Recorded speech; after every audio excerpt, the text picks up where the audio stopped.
Hello, ladies and gentlemen, and a very warm welcome to Evolving Consciousness. From today's video, we are going to start a series of different lessons one can learn from this book called The Saint, the Surfer, and the CEO. Now, this is a book of Robin Sharma which I bought when I was pursuing my undergraduation, and this is a book which I happened to glance through again after many years, and I really found it so fascinating. The thing about Robin Sharma's books, or if you are someone who's ever read his conventional books, his way of telling or his way of delivering his message is through storytelling. And storytelling, as you know, is a very powerful way of communicating. So he creates these fictional characters wherein every character has a key role, and there's a protagonist, the main hero of the plot, who is on this journey, who is on this voyage where he learns different things from different people. Now, The Monk Who Sold His Ferrari, I made a video on that. That is the book which made him an international sensation. But this book, The Saint, the Surfer, and CEO, is not less than that book, because this book gives you a fresh perspective, and this is not more to do with philosophy, but it's inclining more towards more pragmatism. Deepak Chopra spoke about Robin Sharma, and he said that Robin Sharma is one of those practical authors. He is less of a spiritualist and more of a person whose ideas and thoughts are easily implementable. And in this particular book, The Saint, the Surfer, and CEO, we go through on a journey. We walk through a journey with the protagonist, and there are amusing and interesting ways to engage the audience. I feel that reading a good book is a great entertainment in itself, because this entertainment is not only helping you expand your levels of thinking, but is also providing you a lot of content to take away from, versus a 3 hour movie or a 4 hour movie which is only about entertainment. Now, this is in no way condemning entertainment, but all I'm inviting you to consider is having a good movie versus having a good book to read is something which we all can look after, right? We all can decide which is a better option for us. Now, coming back to this book, The Saint, the Surfer, and the CEO. Now, this is a central character who meets three different people. The protagonist of this entire plot or story meets three different people who can be called as life coaches, and each of these coaches have a lesson to teach this person, and they teach them through various means. They take him to different places, and they give pearls of wisdom which this protagonist carries with himself before he leaves each of these coaches. So we will talk about this book in a lot of detail, and I'll make a series of videos wherein we are focusing the lessons which each of these coaches is bringing to the protagonist, and also how we can benefit from the pearls of wisdom. Now, the first character of this entire plot is the saint. Now, this person happens to go to a cathedral church where he meets this saint, and the saint starts giving his pearls of wisdom.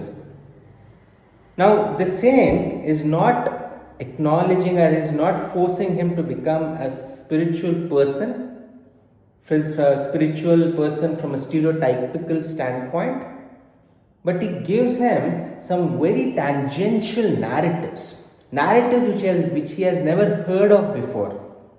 Now, let's go into the crux of the messages. The first point which he shares with the person, the protagonist, is the importance of connecting to mortality.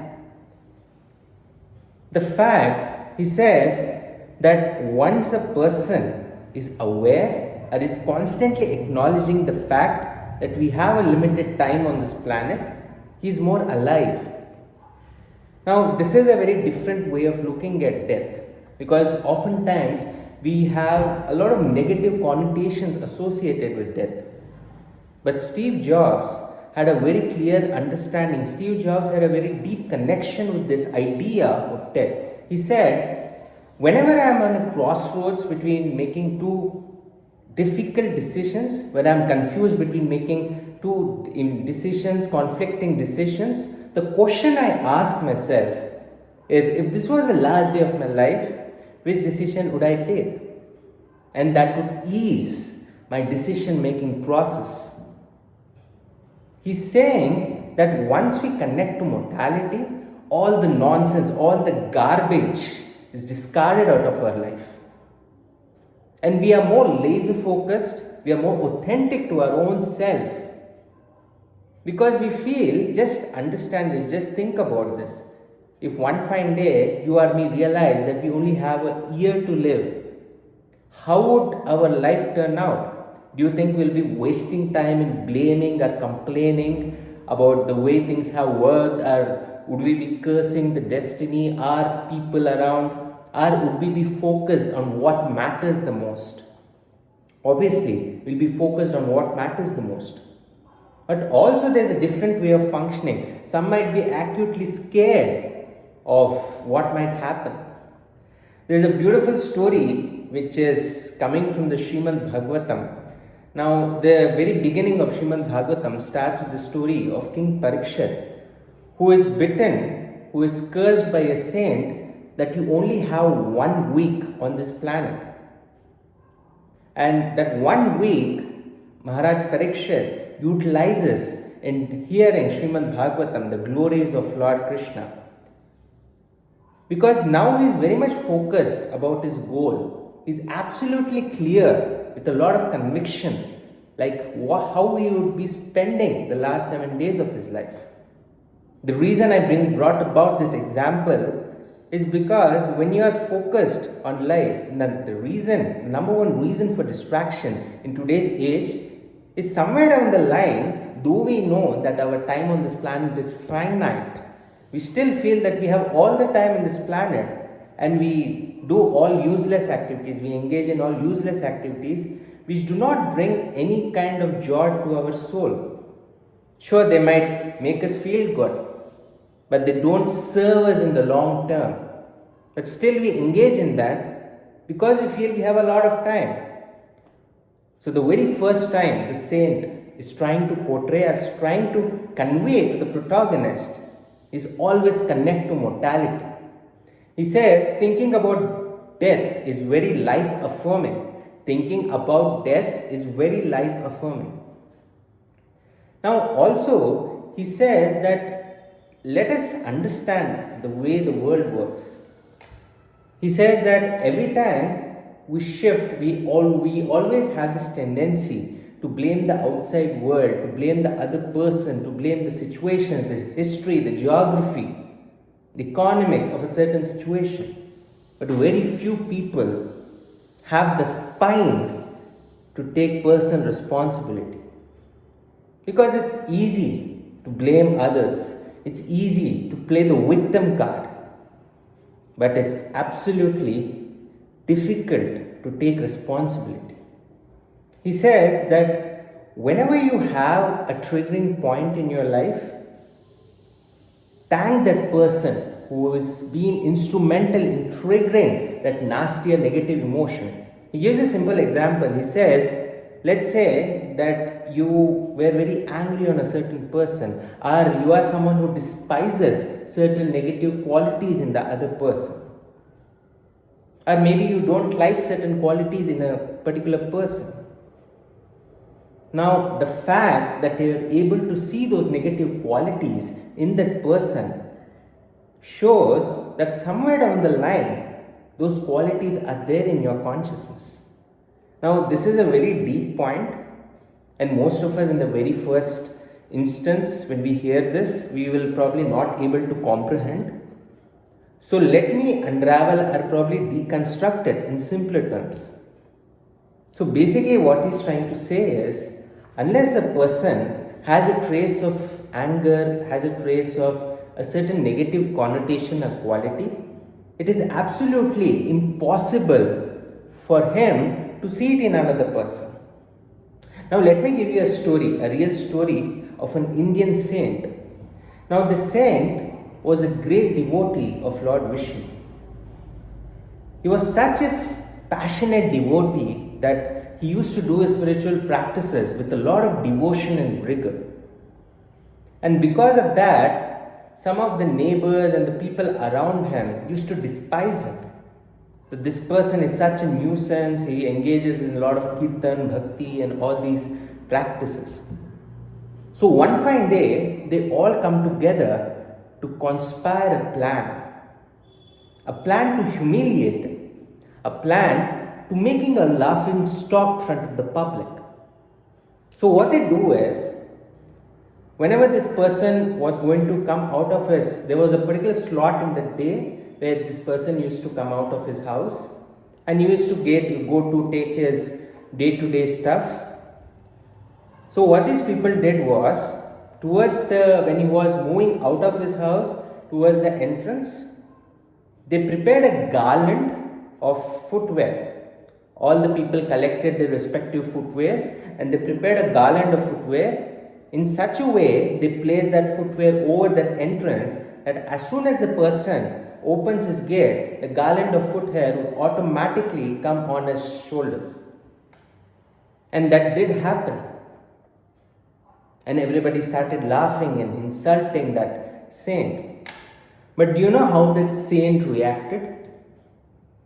Instead of getting infuriated, if it was you and me, we probably would be fuming with anger, fuming with a sense of revenge. But you know what that saint did? Instead of getting infuriated, he had a divine smile on his face and he says to everyone, I'm so fortunate today. He looks up in the sky and says, I'm so fortunate today that I have the garland of the footwear of all Hari Bhaktas. Now these neighbors were nowhere Hari Bhaktas, but this person was so immersed in his devotion, was so immersed in his spiritual practice that he could only see spiritualists even though they were not spiritualists. Now this story has a very powerful message. The message is that we see not what it is, not what is, but we see what we are from within. Have you ever noticed that when you are in an extremely good mood, even the negative things fail to get your attention? You feel less agitated. But if you are having a bad day, the slightest of disorganization will trigger you. Now the event can be the same, but the response was more dependent on your inner state rather than what was triggering it. Now this is the point the saint is trying to convey to the protagonist. He's saying that instead of always pointing the fingers outside, take a big deep dive in your own consciousness. Take a hard look in your own consciousness and you'll begin to realize that that person just showed you the mirror. Because it's impossible for you to feel any negativity or for you to criticize the other person if those elements of qualities are not within you. You might call the other person egoistic, but if there is no trace of ego within you, it is impossible for you to see the ego in the other person. Only because you have a trace of ego within you, you are able to see ego in the other person. Now this is also the reason why our scriptures and our shastras always advised against parninda or criticism. And always a lot of importance was given by our saints and rishis on glorifying God. Now there's a lot of psychological deep understanding behind this. Whenever we criticize someone, now there is no question that that person might be objectively right or wrong. Now we are not talking about that, but we are talking what happens when we criticize someone or when we are constantly letting their dirty feet to occupy our mental space. Mahatma Gandhi put it so well, I won't let anyone walk in my mind with their dirty feet. The reason why criticism or parninda is prohibited by our rishis in the scriptures is when you are criticizing someone, now that person might be actually bad. Now, nowhere I'm saying that that person is good, but we are saying is bad. That person may be 100% bad, objectively. But when we are engaging in the act of criticism, we are unconsciously inviting those qualities of that person in our own consciousness. And in the process, without even us realizing the fact that we are becoming like the person we hate the most. Now, this is so counterproductive to the person. But the contrary, as our Rishi says, when we glorify the Lord and we appreciate someone, we are also including those qualities within us. Because you cannot appreciate someone if you don't have those qualities within you. You cannot see the qualities of a good speaker, or you will not be able to appreciate the qualities of a good speaker if somewhere down the line that good speaker is lurking within your own consciousness. Now, this is a very beautiful way to view world. So this is what the saint is telling. He's saying change your worldview. Now, the change the worldview is not such a simple thing. The change the worldview begins at home. As they say, charity begins at home. Charity begins in understanding our own consciousness. Because your worldview is all about you. The way you look at the world is going to be very different from the way the world looks. 10 different people look at the world. The same objective world is looked so differently by 10 different people. The same situation is approached by people in so many different ways. Nelson Mandela was convicted for 18 years in Robben Island. If it were you and me, we would become a bitter individual because we were convicted for something which was noble. But instead, Nelson Mandela became a wiser person. He became a more spiritual person in the jail. This gives us a lot of depth and understanding as to how important it is to work our own consciousness, to work on our own consciousness. And in the process, our worldview would naturally change. We don't have to artificially change the worldview. Because as we begin to work on ourselves and become a better version of ourselves, we are going to see the world in a different light. Now, coming to the third point, now this point is very interesting and deep. The biggest power, the source of the biggest power, the saint says, is when we act through the quality or through this feeling of surrender. The number one reason for stress in today's world is when we are control freaks. We want certain things to happen the way we want them in the future. And if something is not aligned as per our plans, we feel fidgety. We feel out of control. There's a beautiful point which I heard during the discourses of Amrendra Das Prabhu. He said something beautiful in the context of Krishna consciousness. He says that Krishna, now this is more pertinent to the people who practice Krishna consciousness or someone who has a deep connection with Lord Krishna. He says that if something happens which seems upside down from a materialistic standpoint, Krishna has a very clever way of designing our present. He says Krishna looks at your past and your future and designs your present. And the future is always going to be beautiful. The experiences which you are going through right now, no matter in which walk of life you are in, are designed to make you a better version. Now, this is a completely different way to look at life. Because if something doesn't happen the way we want it, the way our intellectual brain processes the event, we like to consider a lot of pessimism. We like to feel pessimistic. But he says that everything which is happening in our life, the curriculum in which we are living in, is designed so that we become a better version of ourselves. And once we let go of this control freak mindset, we become truly powerful because we are able to access a freedom which is unparalleled, a freedom which has no conditions on it.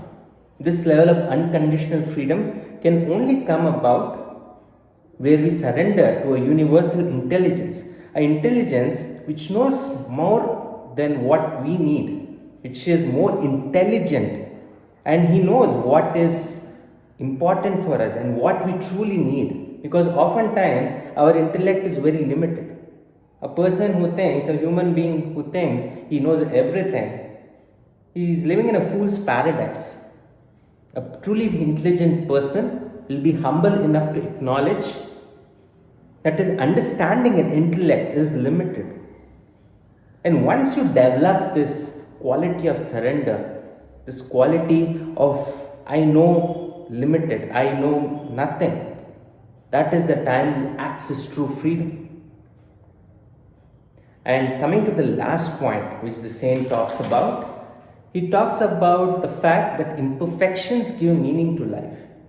He says that breakdowns lead to breakthroughs. I will repeat that because I found it very powerful. He says, breakdowns always lead to breakthroughs. He says that if everyone was living in a perfect land, life would be absolutely boring.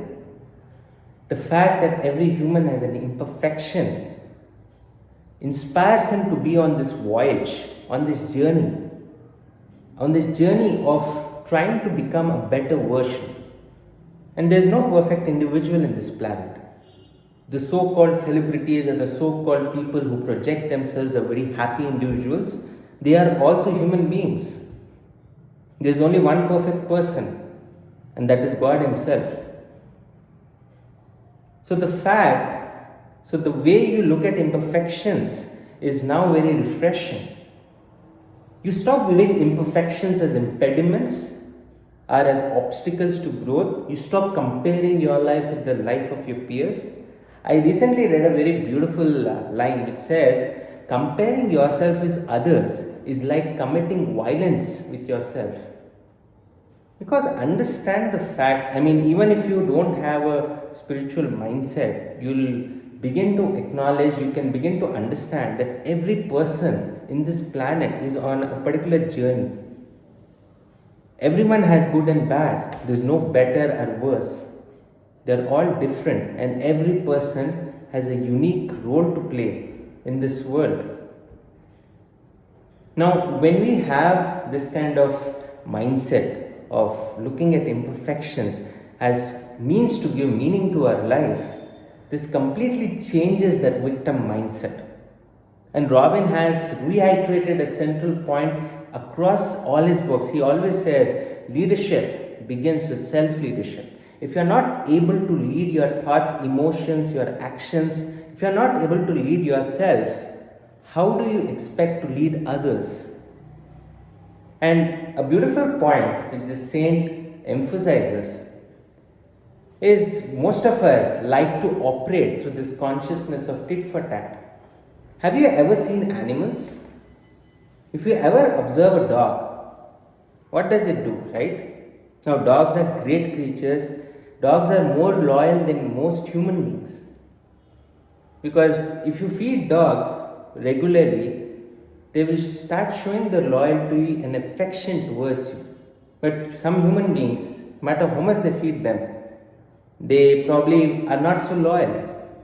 Now, coming back to the point I was trying to portray, the fact that tit for tat culture is a prominent trait, a personality of animals. If you throw a stone at an animal, it will obviously start barking. But some of us, right, some human beings, it won't be wrong to say most human beings operate with this tit for tat consciousness. I hit you once, you hit me twice. So we need to rise above animalistic consciousness to become more human. Forget about becoming divine. If we are able to be more human and less animal, I think we are serving ourselves. We are not doing any kind of service to the world, but we are serving ourselves. Because one thing is to behave like an animal in a human body, and another thing is to be a human in a human body. And this kind of a mindset shift, wherein instead of blaming the outside, we have the courage and the spine to look within. because it requires a lot of courage to look within. It's very easy to look outside and blame the world. Anybody can do that. But what requires a lot of commitment is to look within. And the saint heavily emphasizes on this point of self-introspection. Now he says something very beautiful. He says that I don't believe in the idea of self-improvement. Now this might seem rattling or confusing to some of you. He says I don't believe in the concept of self-improvement, rather I believe in the concept of self-remembering. Because let's understand, if you go back in your life, no matter what age you are currently in, as children we were perfect. As children we didn't have any limitations, we didn't have any societal conditioning. We were absolutely free, carefree. We lived in the moment. But what happens as we grow up? A certain conditioning has been programmed into our mind that you should be the way, this way. If you're not this way, then you will be boycotted from society. If you're not following your peers, if you're not being the way the world is functioning, there's something wrong with you. They sell us all these conditional programs which sabotage the genius within us. The child within is completely killed. And there was always a reason why they said the children are close to God. Because they're absolutely innocent. They're absolutely in the moment. They don't think about what someone told them 6 months back, 7 months back. They're not fidgety about the future. They're absolutely in the moment. And if you look at Lord Krishna's pastimes, Lord Krishna's life is nothing short of lot of upheavals and catastrophes. But one of the distinguishing qualities of Lord Krishna was he always had a smile on his face, even when people used to curse him. People used to insult him, humiliate him. But he never retaliated. He never had the tit for tat consciousness. He operated, obviously he was God himself and he operated through divine consciousness. But even more than that, he never lost his calm and composure no matter what happened in life. This is the reason he was called Leela Purushottam, and Lord Krishna, as most of us, the popular opinion about Lord Krishna is this playful man who is flirtatious, he hangs around girls. But Lord Krishna is way, way, way beyond that superficial image which we have. He's an absolute yogi, a yogi of the highest order.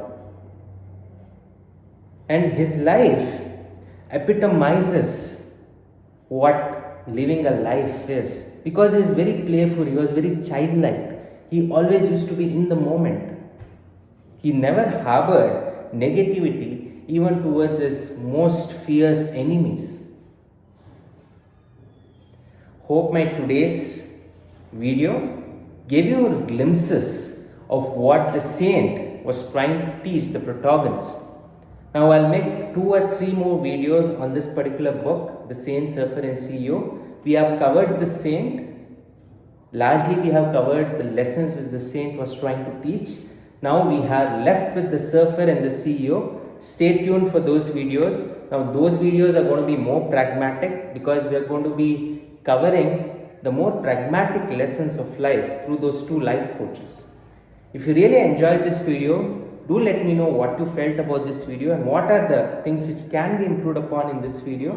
Also do share this video, and I'll highly encourage you to read this book, The Saint, Surfer and CEO. This is one of the book which is a very refreshing. The storytelling format is breathtaking to say the least. Thank you so much for your time on my video, and I'll meet you in the next video.